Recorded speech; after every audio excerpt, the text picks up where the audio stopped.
So when we're having a duet between saxophone and piano, it's a really beautiful place to play with these two instruments.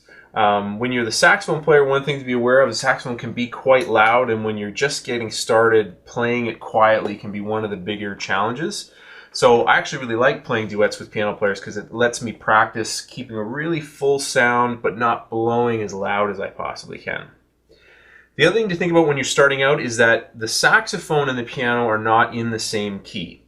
So I'm playing a tenor saxophone. So when we're playing in the key of G on the piano, which is what we're playing, it's the key of A on the saxophone.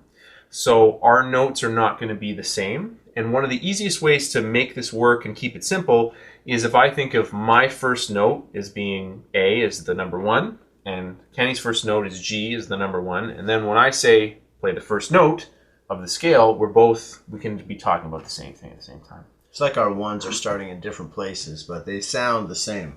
One. Yeah. What are some things that you like to think about when you're playing a duet with saxophone? Well, I love the saxophone, and a lot of people do. So it's a great instrument to express yourself with, and it's a louder instrument than the other the softer woodwinds family, the flute and the clarinet. So as a piano player, I'm thinking a bit stronger. I'm going to make sure that I give a full sounding chord to the person so they feel like they've got a nice bass sound to background to improvise around. So in that one, I was really just playing those chords and enjoying listening to the sound of Todd, like moving through the notes and exploring the notes of the scale that go with that chord. You know, G scale goes with G chord, so it's not too hard. And then in the middle, I threw in a little running feature because I know a lot of my beginner students, they don't always play with all their hands or play a chord with just one hand.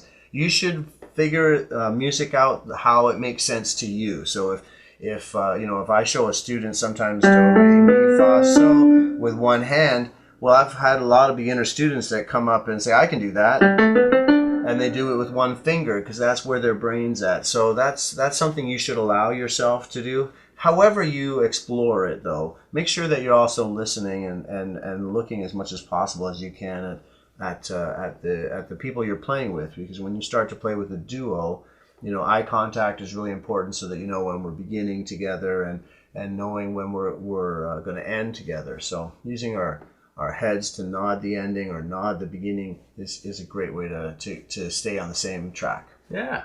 And in terms of playing together, we're keeping this as simple as possible. We're just staying on one chord, and we're not really having any rhythm yet. We're allowing it to be a very free-flowing conversation. Something called a soundscape is what we're basically doing, which is like painting a picture but with sound. We're just keeping it. It's almost like imagining that you can color outside the lines and it's a little more of an abstract kind of picture that we're painting. And when you're just starting out, I really want to encourage you to just go for it and try it and have the confidence to make sounds. You can think about how little kids learn to talk. They sort of start by just they hear adults talking, and then they go meow, meow, meow, meow, meow with them because the instinct to communicate is there, even though the language isn't really that developed. So our brains have what I call a copycat brain as an inner teacher. When we're small, everyone learns through mimicry or copycat. So and still, even as you grow up to be an adult, that's still a very strong thing that people will do, is just copy what they see other people doing. So one of the things that I think about with the saxophone and any of the wind instruments as a piano player is that most of them have a smaller range of notes to choose from. So sometimes I try to expand what I'm doing, even in a simple way as a beginner. If I know that the G chord has a G and a B and a D, well, you'll notice that when we did the track, sometimes I jumped up here, and at the end, I put that one there. And I could just play that one G down there by itself and a D up here. And there's your G chord as well. So that's what we call opening up the voicing. And that way I'm playing on the outside ranges of it, and then his notes are all in the middle. So it provides what we call a contrast, which is a really beautiful thing to do in music.